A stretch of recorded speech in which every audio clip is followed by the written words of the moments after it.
moment that I knew that I wanted to become a law enforcement officer was very late in life. I actually went to a 2-year school for computer programming and moved to Greensboro for a while, and I got homesick. Martin County Sheriff's Office had a position open for a clerk, and I went in and I applied for it and got the job.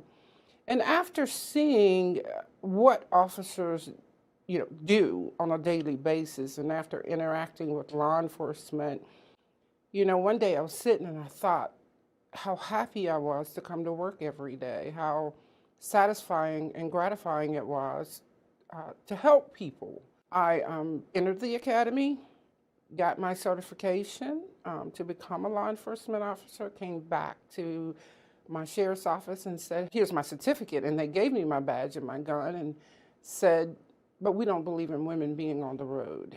I'm not a person who takes no for an answer, and I was, not to be deterred in trying to reach those goals. And so I came to Pitt County, and it was during a time in the early 90s.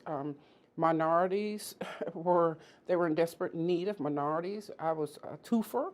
There were many struggles that I faced as an African American woman in law enforcement.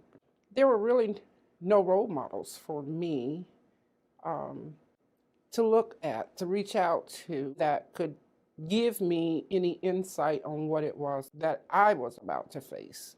A few of the racist things that I experienced was, in particular, a time when I had a campaign sign that was, as you put them alongside the road, and someone took that campaign sign and put a Confederate flag over my face. And so that was to send a message. But what little did they know that I've been in this business too long to be intimidated by a flag.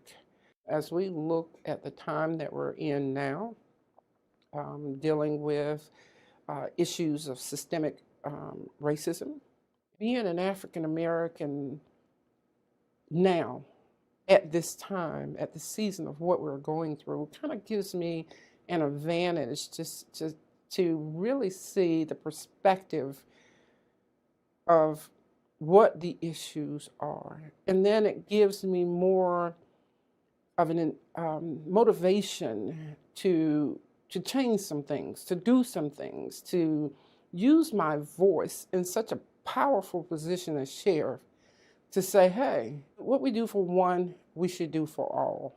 And that makes it the way that it was supposed to be. Lady Justice is blind.